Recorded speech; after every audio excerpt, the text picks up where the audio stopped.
Mm.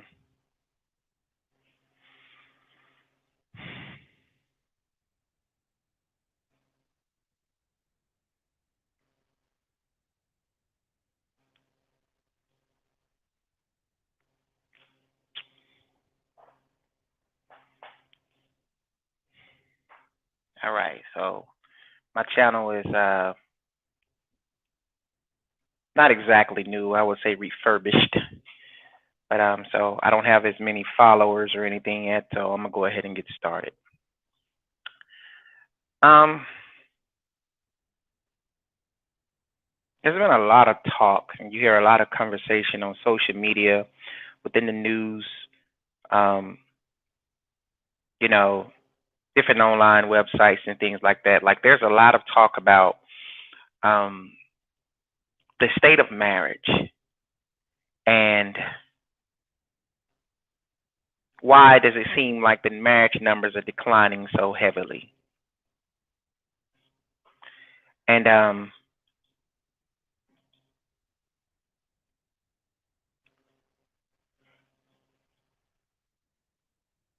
it seems as though we know that we can recognize that people are not marrying anymore. We can look at the numbers, we can look at the data, but for some odd reason, we exercise some form of cognitive dissonance when it comes to dealing with this particular situation.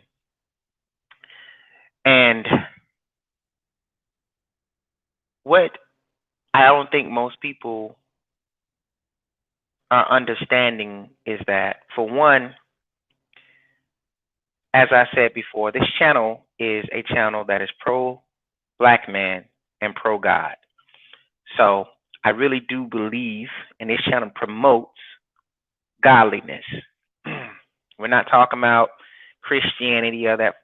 We're not talking about that. What we're talking about is true submission to Yahuwah, true belief in Yahshua as the Hamashiach, and really being in submission to his commands, decrees, statutes, laws, and precepts. That's what we're talking about. And with that being said, you have to understand who marriage was created for. And I'm going to get into that in a little bit, but get into that more in depth in a little bit. But there seems to be some misunderstanding somehow, some way. Um, People are wondering or confused about why that men are no longer choosing to marry. Now, the Most High created marriage for man. Um, if you read the book of Jubilees, the book of Genesis, which I prefer the book of Jubilees because it's a more in-depth version of the book of Genesis, it tells you that the Most High had already crafted and created man in his own image and his own likeness. Um, he had already created everything. But when they looked, the Most High and the sons of God, when they looked, they noticed that man was alone. He didn't have anything after his own kind or any of that. So Jubilees chapter 3, verse 4 says, and Yahuwah said unto us, it is not good that the man should be alone. Let us make a helper, a helpmeet for him. Now, he's talking to the sons of God, what we call angels. And in the book of Jubilees, if you don't know the history of the book of Jubilees, an angel, um, I want to say that is, I forgot which angel it was, but basically they was giving Moshe a recap of um, the events prior to um, the Exodus. On Mount Sinai, he was giving Moshe a recap of the events prior to the Exodus. So he was telling Moshe how woman came to be and how man came to be, how all things came to be. And so it says, and Yahuwah caused a deep sleep to fall upon him, and he slept, and he took for the woman one rib from amongst his ribs, and the rib was the origin of woman from amongst his ribs, and he built up the flesh in its stead and built the woman. And he awakened Adam out of his sleep. And on awakening him, he rose on the sixth day, and he brought her to him, and knew her, and said unto her, I'm sorry, this is now bone of my bone and flesh of my flesh. She shall be called woman, because she was taken out from her man. So, what does this mean? This means that marriage was created for man. Marriage was not created for women, although we put so much emphasis on, you know, in this society, in Western society, you know, when he's talking about a wedding or talking about marriage, you put so much emphasis on the wedding, and it's all about celebrating the woman. But most people don't ask, why is the woman being celebrated? She's being celebrated because she's being selected to be a wife by a man. That's who is selecting her to be a wife. But marriage was designed and designated by God for man for two reasons: for him to have a helper and for him to have a companion. Now, how does that apply to our society? Well, marriage in our society is no longer beneficial for man. Marriage, the result of a broken marriage oftentimes leaves a man stripped at least over half of his resources, removed from his home oftentimes, little to no control or no say or no authority over his children. Displaced, it really sets him back in his life. You know, and some in most cases puts a hold on his life. Excuse me.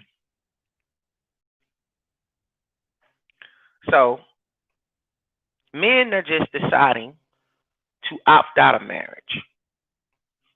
They're deciding to opt out of marriage because in Western society, marriage has become a threat to the man.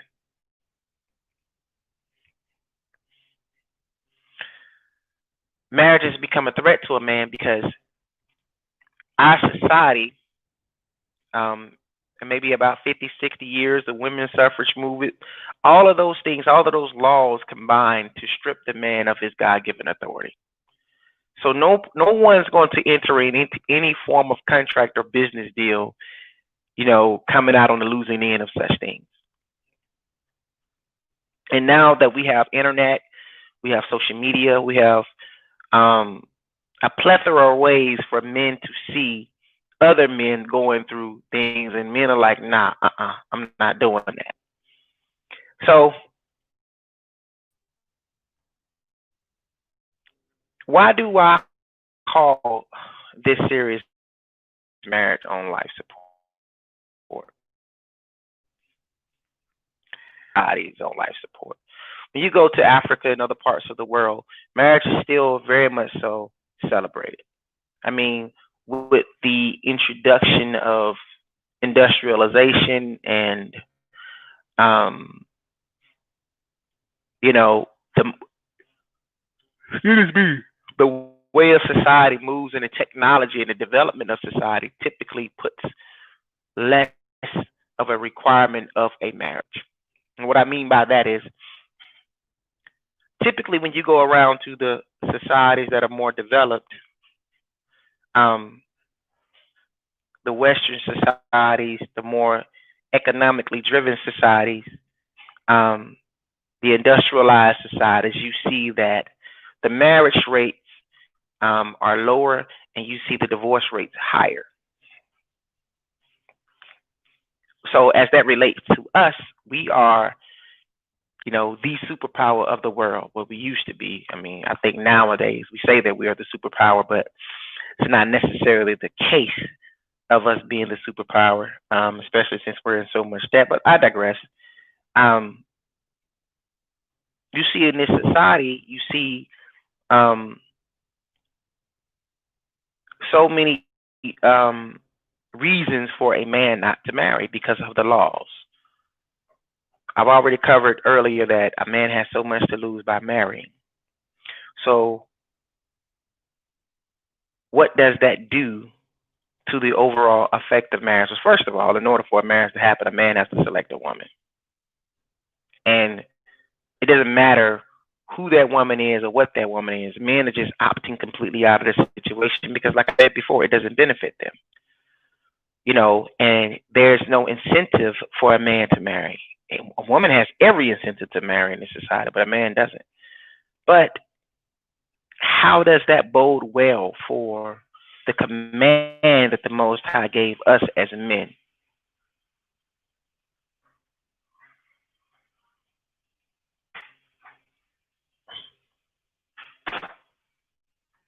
To be fruitful, to multiply, to repopulate the earth. How does it bode for being obedient to that particular command?